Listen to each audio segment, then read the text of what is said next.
Please note, this podcast may be triggering to some as it discusses themes centered around emotional, physical, mental, and sexual violence. If you are a survivor or know someone suffering the effects of these issues, please take care while listening. Additionally, this podcast and content shared is for informational and entertainment purposes only and should not be used as a substitute for medical or mental health advice. Welcome to When Heaven Meets Hell. I'm your host, Allyn, and this is the retelling of my experience with narcissistic abuse and coercive control from my perspective. In this podcast, I unravel my storybook romance turned nightmare when an unexpected breakup revealed my fiancé's double life, including a massive web of lies, deceit, cheating, and betrayal.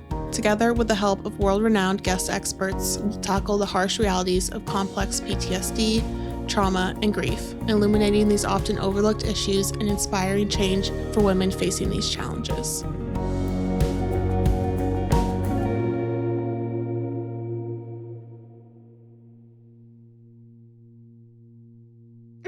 There's no point in this, I guess. I'm removed from him, obviously. I just think it's super sad. None of it was real. And also, his family has been so kind, but they have, this whole thing now with, his issues, and so, I don't know, it's just tragic, I guess. So that is all I know. That's all I'm dealing with. I can't really function right now. I'm still in Montana, and changed my flight, so I'll be coming home tomorrow night, and we'll just go from there. I don't really know what I'm doing. None of it. I don't even know. None of it was real. I don't even know if it was real.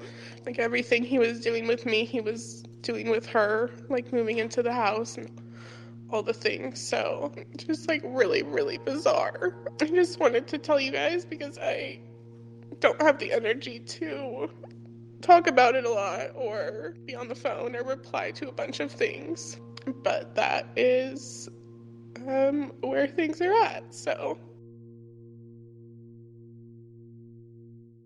All right, that was a little snippet of a voice note that I had sent to a few of my best friends. This had all happened, again, on a Friday, and my friends knew what I was up to and everything, and I think at some point someone asked me how it was going, and I said we broke up, and then I never said anything again because I was so in the thick of it and everything, and then, I at some point I realized, oh no, I need to reply and tell them more, and it's so daunting, and as you'll come to find in this episode, there's so much and so many people and so many things going on. It was easier for me to put a few of them in a group text and send a single note, and so that I wanted to share with you guys a little bit of it. It was a longer note explaining everything, just so you could kind of hear where I was at, what I was like.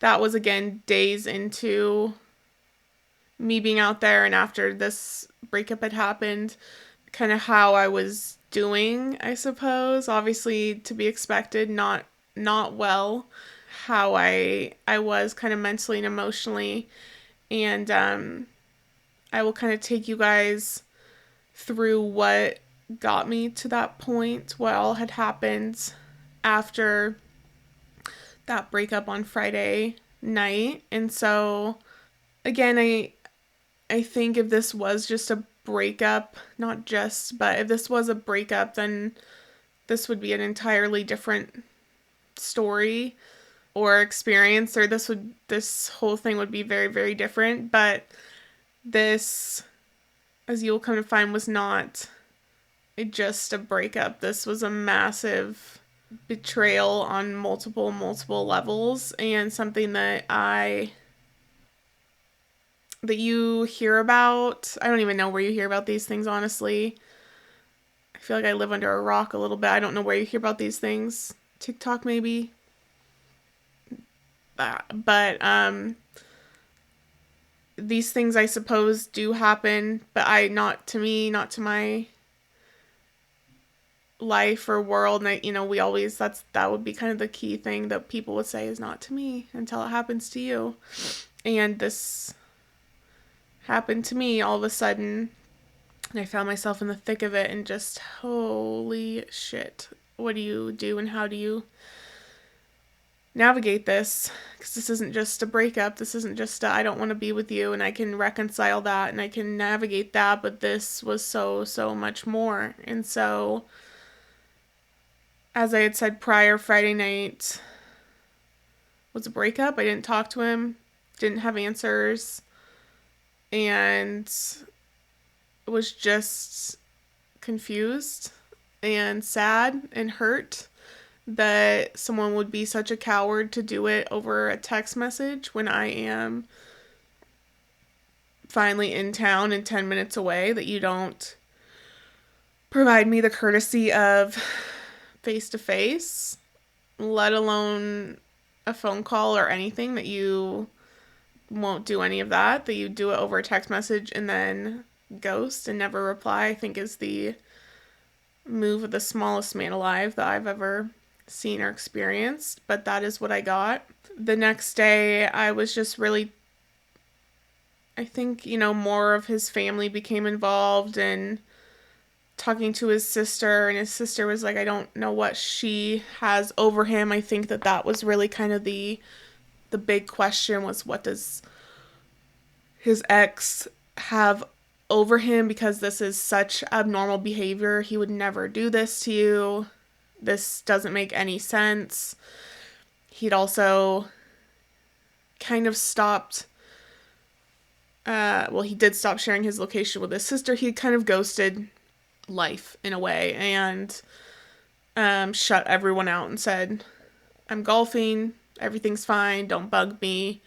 I talked to his parents and his parents said, this is so sad, we're so sorry, we never saw this coming. We obviously didn't think that he was still with her in any capacity, and it makes us so sad and heartbroken, and we didn't know. So basically he pulled this one over on his family as well.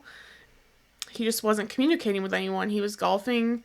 It wasn't clear what he was doing in terms of his actions at that point in time, I guess. And the narrative kind of became, oh, not again. And I didn't know what that meant, but it was, oh, not again. And then it was, but this is not the first time we've been through this. And then it was, I knew about the gambling and the alcohol and the women in the past, but I thought we were past this. And then the narrative was just, I'm so sorry you were involved and we love you. And I was confused as heck because these were never conversations that we had. And as much as it's on me to ask those questions and have those conversations with him, and that's my partner, and get to know all of those things with him, I felt like none of that was disclosed or even addressed or brought up on a family level, especially since I was around so much. And so I was confused. I just still was concerned. I mean, the love doesn't go anywhere, and so I was concerned about him and that he just wasn't being safe and that something was going to happen. It just was such an uneasy and unsettling feeling. So I feel like I wasn't concerned about myself or even focused on myself, which is just, I don't want to say sad, it's just classic. Like, you robbed me of my future that I thought I had planned, and then you also make this about you. Because, of course, you do. And there were just a lot of things going on with talking to his family, trying to make sure that he was safe and okay, and I was trying to be there for them and supportive of that. I just remember I said, whatever you guys need, if you need to throw me under the bus in any capacity, I'd rather burn a bridge with him than with him and your family. And we had a lot of those conversations, and I just felt like him and I are far past done. There will never be. And you guys are family though, and that's more important. And so he needs to be okay, and you guys need to be okay. And that was kind of the conversation. And so that day was spent kind of trying to make sure that he was okay, even though why is that the conversation? And I was just finally trying to have a little bit of peace. I felt like I was on my phone 24/7, and my parents are calling trying to make sure that I'm okay, and the phone is going off like crazy. I finally just am resting on the couch a little bit, trying to watch a comfort show. And I remember for some reason I looked at my Facebook messages, and I never do. I'm rarely on Facebook, but I looked because the night before his sister had a request from his ex-girlfriend and had asked me like how to look at it, how to check it out, and they had kind of gotten into a heated conversation, whatever we want to call it, and she said it didn't go well. She left me in tears. It was not good. And for some reason, I just, again, you're just left with why? I can't figure this out. And for some reason, I looked at my Facebook requests, and I had one from her. Again, I had never spoken to her or anything, and I had one from her. And my heart just sank. And I looked at it, but it was a message that had been sent and then deleted, but that still shows. And against what everyone had told me, I just kind of said, screw it. I don't owe it to anyone but myself at this point. I sent back a question mark, which was kind of like the least legwork of a response, but I was just curious, and she replied pretty quickly. And I remember I popped up on the couch and I was like, oh shit, I need to focus. And she said, hi Allyn, I'm sorry this is happening. I have answers if you'd like them. And I mean, cryptic dictionary definition probably. I have answers if you'd like them. I was like, what answers do I need? I mean, obviously I've been asking why, but I was like, oh God. And she sent me a screenshot of him breaking up with me, which felt odd to me because I was like, I know he did that, obviously. And I was like, did you do that? Did you break up with me? Was that you on his phone? Like, that's my level of how toxic this was like that I would assume that. And she said, he sent this to me saying he loves me and wants us to work out and swears he ended everything with you. I'm so confused and sorry. Neither you or I deserve any of this. And she sent her phone number. And I said, where's the conversation between you two? And she sent it to me. And she said, he's here with me now.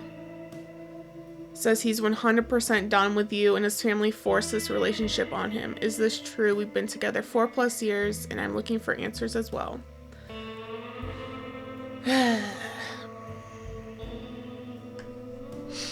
And then it was just screenshot. And the one that really got me was photos of them at the football game about a week prior, the weekend that my grandma had passed. So the game that he told me he was going to with work, he was at with her. That was the weekend that he didn't reply to either me or my mom. And he was out with her. And so I was like, yeah, there it is. And all the other screenshots were of her talking to other women who had been saying that they were with him, had been intimate with him, or certain things. And I was like, what am I looking at? You have nothing left to lose. And so I called the number. I called her and I just said, hi. And she said, hi, Allyn. Super calm. She puts it on. She said, do you want to talk to him? He's right here. And I obviously hadn't spoken to him. He had never reached out or anything. And she said, he's right here. She puts on speaker and kind of, you can tell, puts it kind of in his face, and he gets nasty. It says, get it out of my face, and says some things. And she pulls it away. She goes, yeah, that's how he talks to me all the time. And I just was dumbfounded. And I said, I'm so sorry. And she said, yeah, well, listen, I found your letter in his truck a few days ago, and I've been trying to figure out how to contact you or what to do, but I confronted him and kind of went through the motions of, here's where we're at now. He told me that you guys are broken up, and is that true? And blah blah blah blah. And I just remember saying, I'm so sorry, I'm so sorry, I'm so sorry. And I switched into feeling like the other woman, and I said, I'm so sorry. I said, I didn't know that you were together. I didn't know these things. I said, I'm so sorry. And she was very calm. She said, it's okay, it's fine. She said, he does this. This is what he does. She just was asking me questions, and I said, I can't, I'm so sorry, I can't answer right now. I couldn't catch my breath. And I remember I hung up, and I kind of got it together, and I called my mom, and I said, it's so much worse than we thought.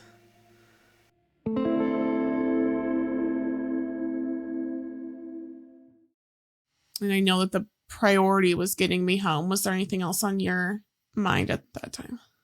Just keeping you safe and getting you home, and letting myself know too, it's okay. You're going to cry through the night. I mean, you do when your heart's broken. Yeah. I mean, we just all do, it is what it is. And it's, I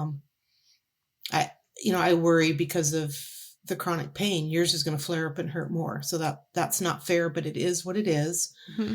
Hearing that there's another relationship is really hurtful. And then learning that there were layer upon layer of cheating on times that, like, you knew he was working out of town at a certain other town, and he'd be calling you going, you never have anything to worry about with me. I'm in love with you. I would never want to be with anyone else. And then a couple women come online to these sites that are safe and empowering for women, kind of letting other women know that there's dirtbags out there.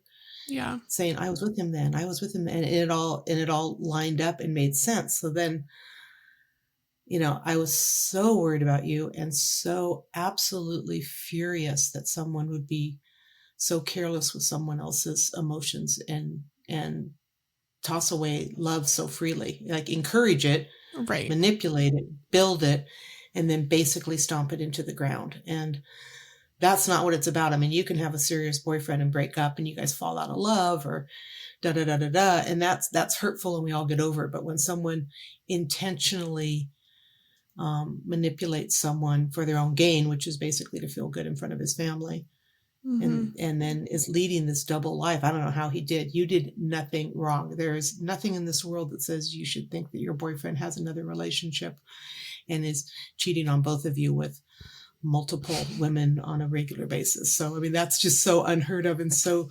disgusting. And all I can do is thank God you found out before you moved, before you got married, before you were pregnant. I mean, I'm sorry it ever happened, but you learn from things, and you got out before there were lasting consequences that would tie you to that jerk for the rest of your life, which right now he's gone. I don't want to waste time on him.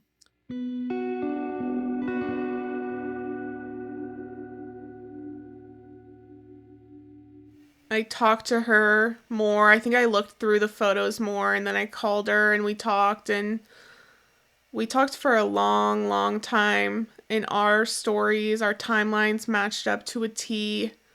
Our messages matched up to a T. And I would have loved to have probably not believed it, I guess.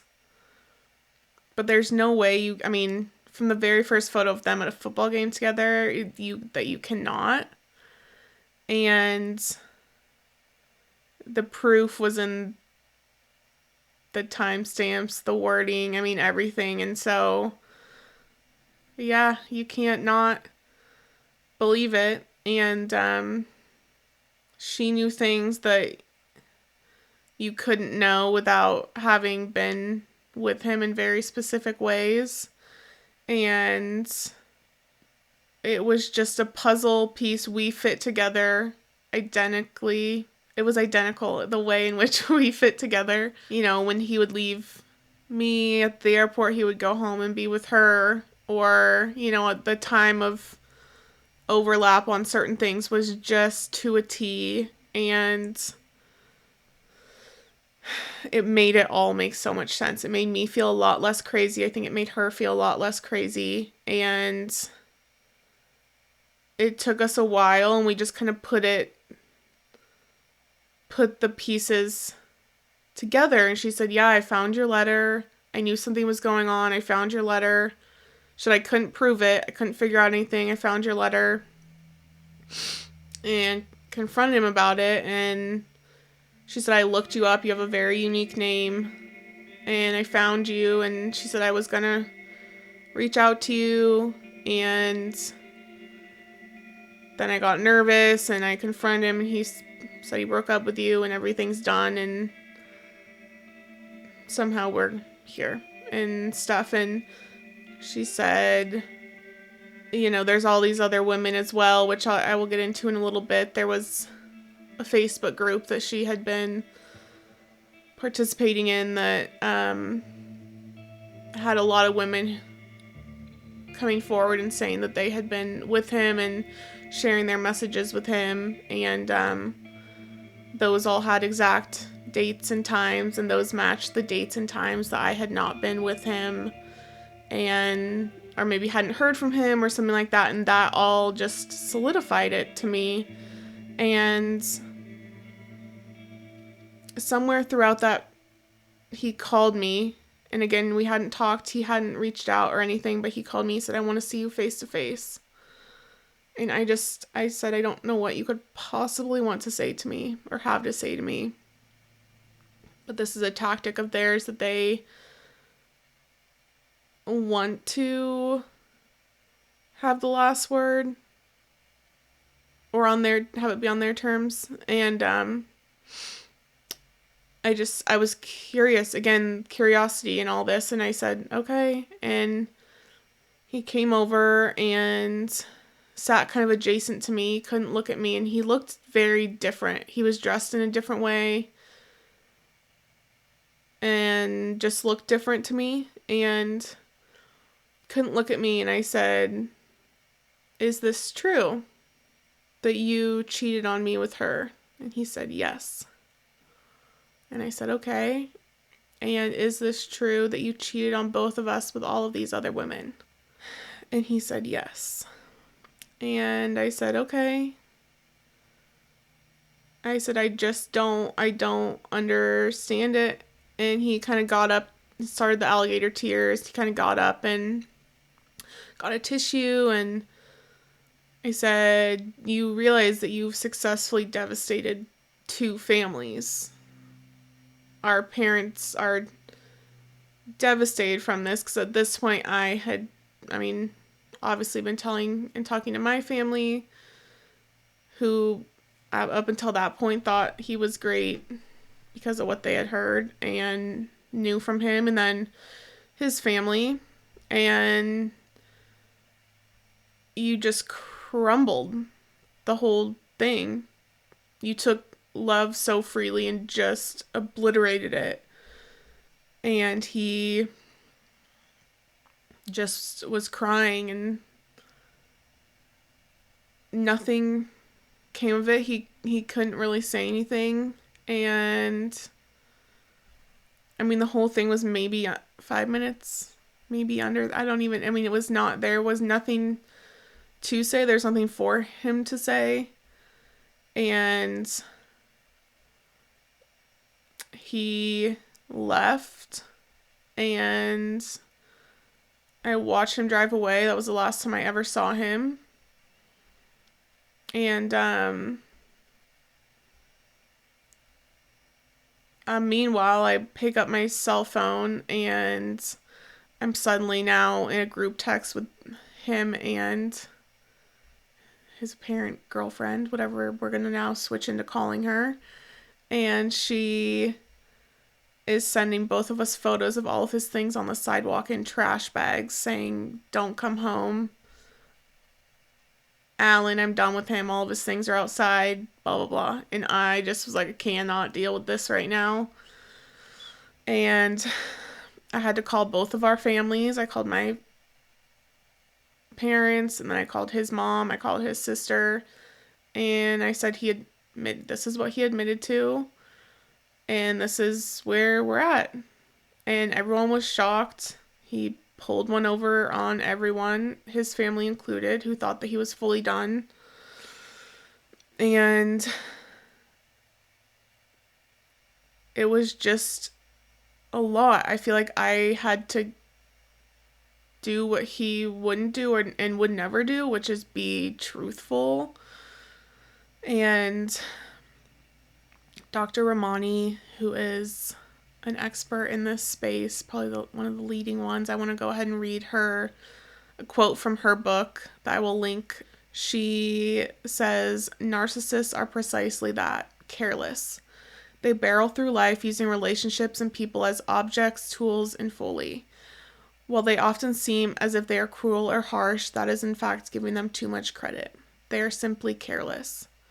And they do expect other people to clean up their messes. But carelessness is cruel. Frankly, the motivation for their behavior does not matter. What matters is the outcome. And that outcome is damage to other people's well-being, hopes, aspirations, and lives. Carelessness captures it, but it is not an excuse.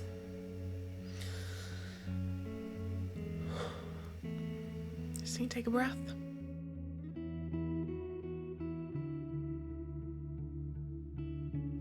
I mean, he's a careless coward who left me with his mess of dealing with my family, myself, his girlfriend. I don't know what they were or what they were doing. And his family, my family, both us women. It was just a lot. It was like you just dumped this whole thing. Who's going to deal with it? And it was very heavy. And I remember she and I were talking, and we would talk, and it hurt to talk to her because she was kind of brash in comments and would ask me questions that were a little overboard or that I wasn't fully comfortable answering. But I, in a way, felt like I owed that to her to be truthful because she had been the one who told me about this and I wouldn't have ever known. And so I felt this weird kind of alliance to her, but it hurt me to talk to her, even though I also got answers. And so it was a really hard time, and it was kind of like there were no boundaries. I mean, and she asked anything, and again, that gave me answers, but also it was very painful. And I remember she and I were talking, and I got a text from him that said, "Don't let her bring you into this." So they were in the same house. He knew when she was, on the phone or what she was doing. And I just texted back and I said, "I think you did that, right? I think you brought her into this. I think don't try to act like you're concerned about my well-being now." And we exchanged a few back and forths, and I just said, "Please check yourself in somewhere." And my concern was that he was not well, and that there were so many things going on, but that he just needed help. And that was the conversation with his sister and with his family, and it became very apparent in seeing him, but also just in talking to him, is that this is no one that I know. And also it all suddenly makes sense now. And I just said, "Please go and get help." I said, "I'm begging you to go and check yourself in somewhere." And he So that's really nice that you still care. That's really refreshing. And I just said it again. I said, please consider it. And the light bulb moment for me with him was, he said, I am fine. Everything, he said, I appreciate that you still care, but everything is actually out in the open now and I feel good. And we can only move on from here today. And I said, one day of getting caught and having to own up to what you've done does not make it all better. And that's not you telling the truth. And we went back and forth, and he said something I will never forget. And I think it's a hallmark of narcissists. And he said, Allyn, I am the only competent person here.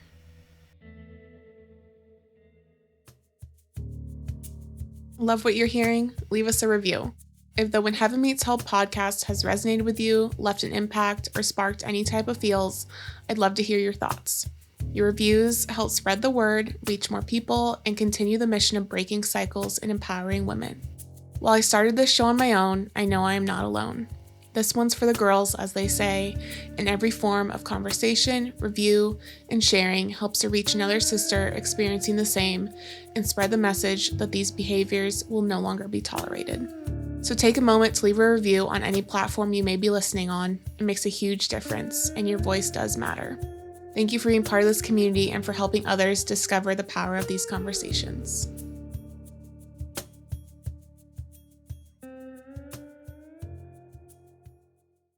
I was just speechless, and that is when I realized that this is not the person I ever thought he was, or that I ever thought I knew.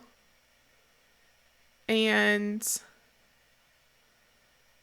that person is gone, and the mask has fallen. And it is gone. He is long gone. And he let it drop, and I saw it, and I said, oh no. Because for you to look around at all these people who are involved and say, I'm the only competent one here, no one in their right mind would ever say that. No one with an ounce of accountability or humility. Even if you firmly believe in your truth, no one would ever say, I'm the only competent one here. I just realized, okay, we are far past anything that I thought would be a place of healing or being able to help or anything. I mean, this is far past anything that I would ever imagine, and it was just such a light bulb moment with him of, you are truly a malicious and hideous person, and you have done this, and you are calculated, you're aware of what you've done, you think you're above everyone, and there's no getting through to you, and that is very clear, and this is done. And I remember sitting outside, and I would go in these episodes, and I just remember sobbing to my mom and saying, it's so sad. It's so sad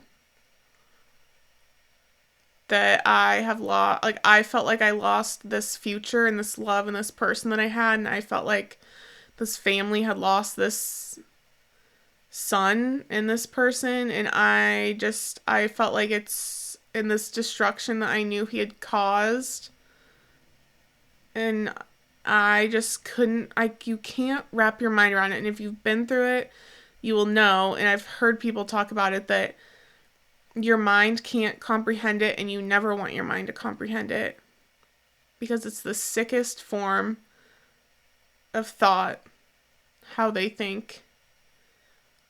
And it is just devastating. And I remember it would make me cry until I felt like my bones were dry. I couldn't cry anymore.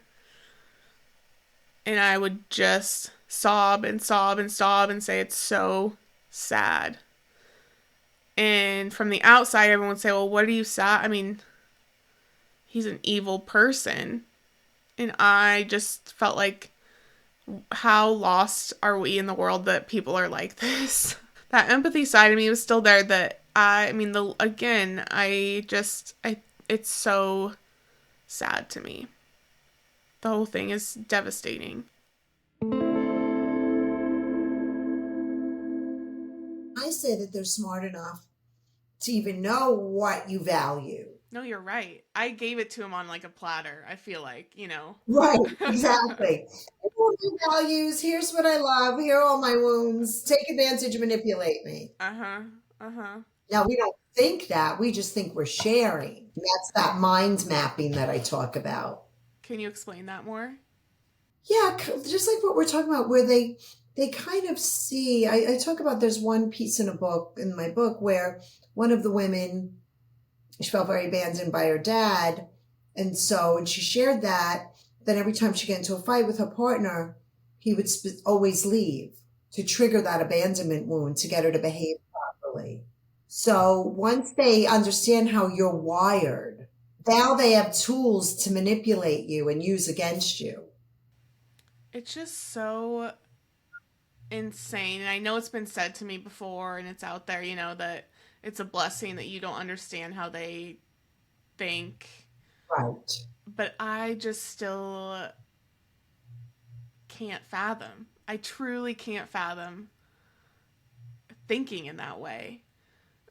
Oh, I know. But I know that I know it happens, Right, and that's what they're banking on, though, right? Because when you have a certain disposition and you see people as loving and trusting and loyal, and you project that onto them, and they're not like that, it's very hard for you to see who they actually are.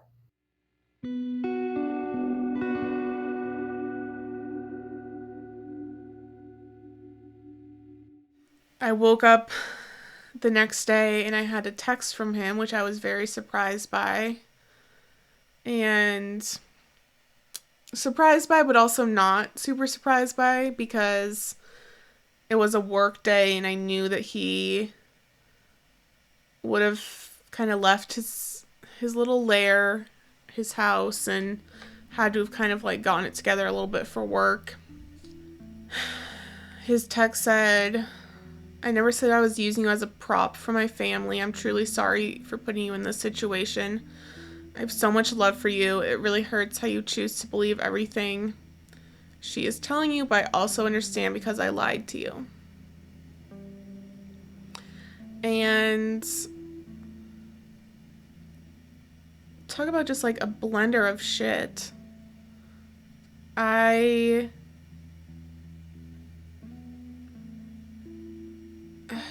still, just reading it back, am just, it's classic. It's so classic. You're gonna apologize, but then the very last line of, but I did lie to you. It hurts that you choose to believe these things, but I lied to you. And I remember I sat up in bed and I just ripped one off. So I'll read it to you guys. I said, I truly have no words for the pain you've caused. You've shattered me and any concept of trust or love that I had. None of it was true, and it's sickening. You picked me, you used me as your showpiece for your family and your friends, and continually lied and manipulated me. You have no concept of the word love, you have no concept of right and wrong, and I am just the cringy woman who fell for it, just like her and the countless other women who you've been with.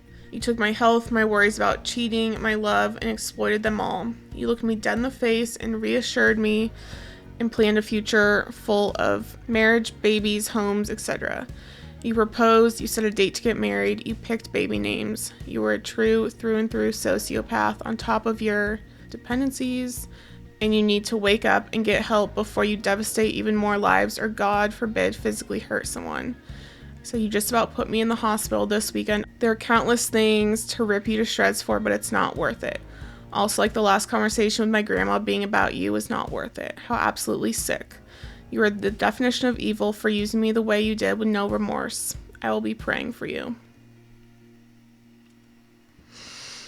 That was the last time I talked to him. Or ever got a response from him, I guess.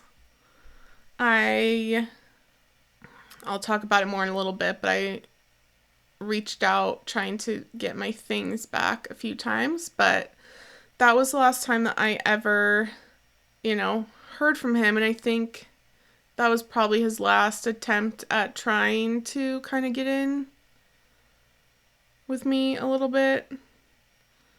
And, people have said, you could have gone back, or you're so brave, or you're so strong. And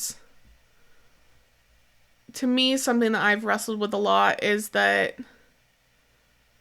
he didn't choose me. And for a long time, I felt sad about that. And you can say, oh, well, he opened up a door. He came back around and, in this message and said, love you and whatever. But I don't negotiate my worth, what little of it I had left at the end of this. And I think that no matter what a man says, it's what he does in the end that they intended to do all along. And I saw it for what it was. And I feel like when he did not choose me, quote unquote, I feel like God chose me, and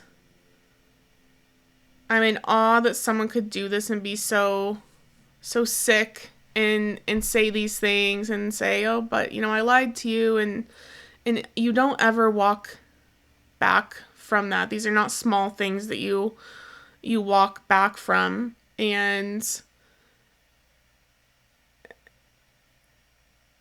you can't come back from this, and this is not something that I would ever want to come back from. And so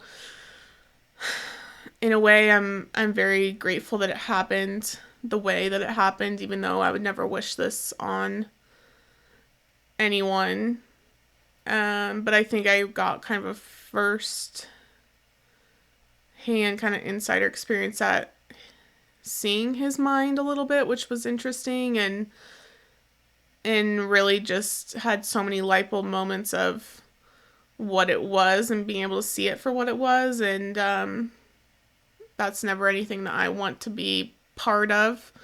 And that was enough for me. And it was enough for me to walk away, even though it was the most painful thing that I have ever done to do that. But there was no question in my mind at all.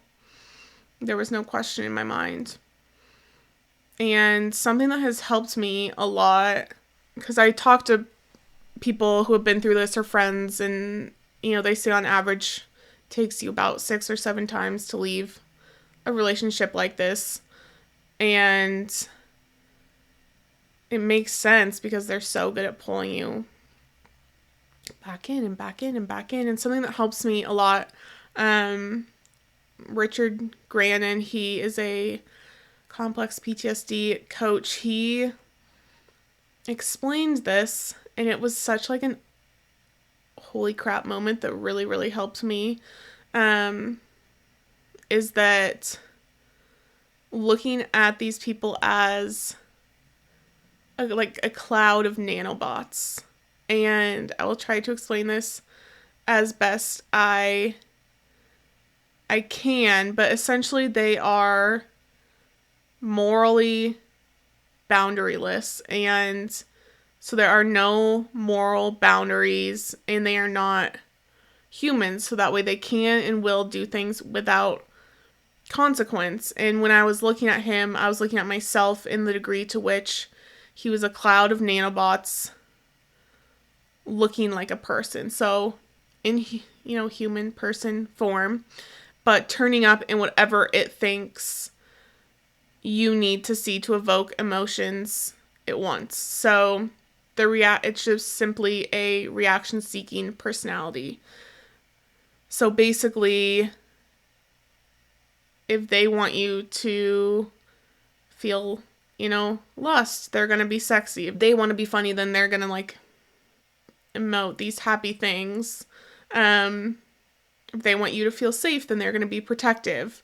And it really is, the way that I've thought about it is like continually adjusting to whatever you are doing or feeling or however you are reacting. And whenever you see cameras and they're like doing that little twitch adjusting thing and they're kind of zooming in or trying to get focused on you, that is him, and that is this, and that is these people, the dark kind of tetrad people, in that they are just a cloud of people, of little cameras, of those who are just zooming in and continually focusing in on you and trying to understand what you're feeling and how you're doing and how they can adjust what they're doing. And it's a manipulation tactic, however they're going to present or be or act or whatever they're going to say in order to make you feel a certain way. And so I hope I'm explaining this in a way that that hits a little bit. But when I thought of that, I was like, oh, yes. So true. And also, you're not a human in any way, shape, or form. And it just gave me such peace and such clarity in who I was dealing with and in what I was dealing with. Because it's true that it's very calculated. It's very manipulation based and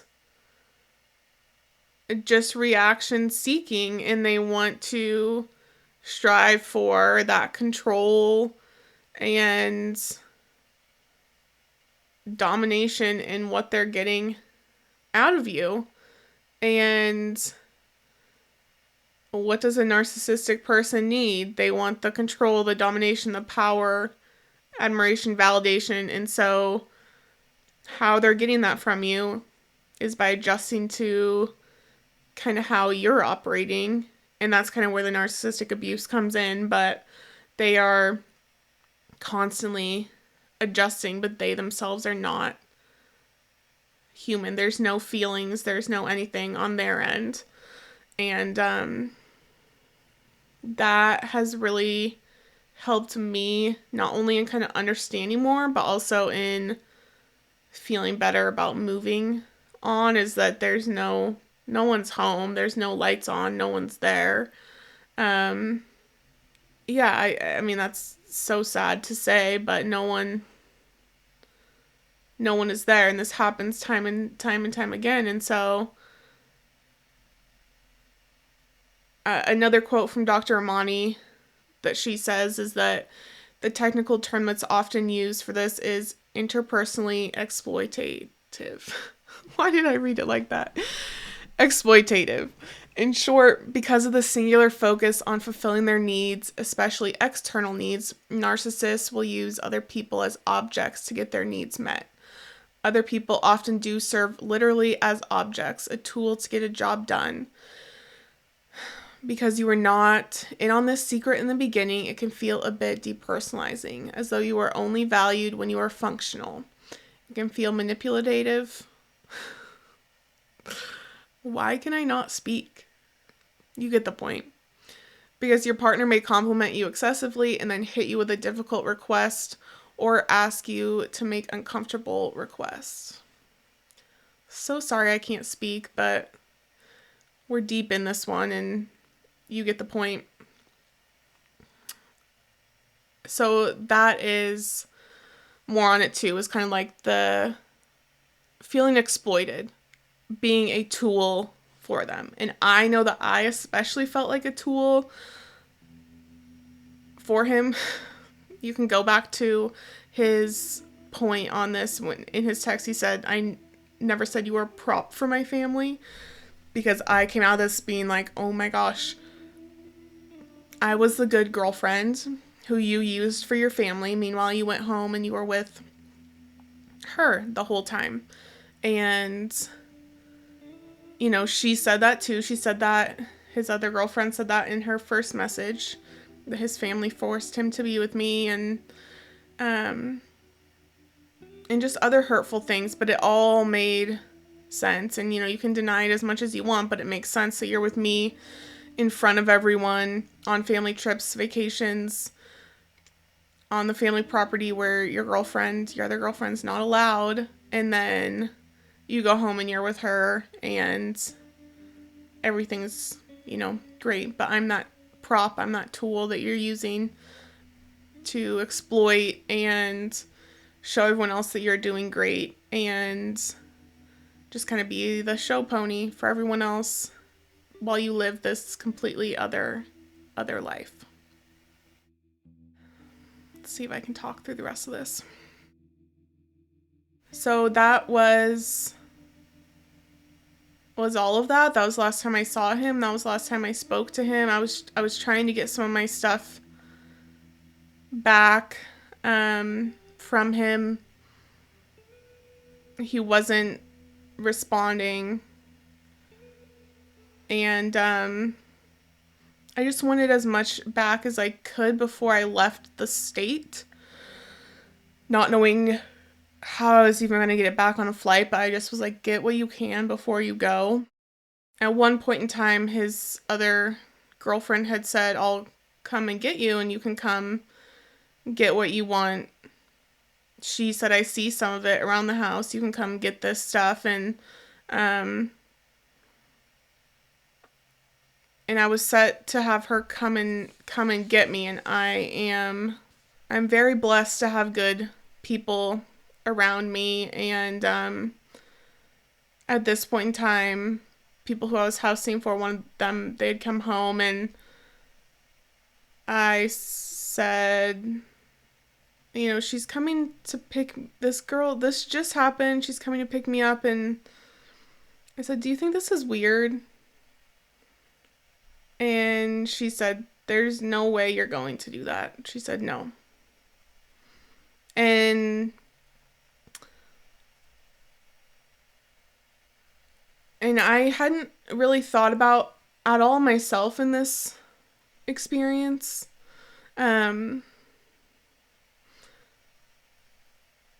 Yeah, I hadn't. I had been thinking about everyone else, and she just said no. She said, that's not a good idea. You're gonna go off with this girl who is apparently with him, and you've never met her, but you're trusting her. And she said, I can't let you do that. You're not doing that. And I am very grateful for that. Because I couldn't think for myself. And I always want to believe the best in people. But I think in these cases, you just don't know, and I don't know, and I probably overbelieve the best in people sometimes, and it was just a lot. And so she said no. She said, if you want to go get things, I'll take you to get things, but you're not going off with a stranger who probably doesn't like you a ton and is dating your boyfriend, and you know, the whole thing. She said no, it's not a good idea. And I said okay. I never ended up getting anything back, and you know, I was being hit by her a lot, his ex or his girlfriend, that day and that time with play-by-plays, and I would hear things like, you know, he said your letter was so cringy, or you know, his parents made him do this, or you know, you XYZ, or she had question after question, or she had a big fixation on his family and kind of was trying to use me to like broker things with them, and I wouldn't, and it was tough because I also knew how much she had been kind of worked over by him, but I just needed space, and it felt like all of it just felt like a loss. And just like with him, I took the words and I just ate them. I felt like she was hurt and she was processing as well, and so I forgave it. I don't forget it, but I forgave it. And I left there. The one thing that I had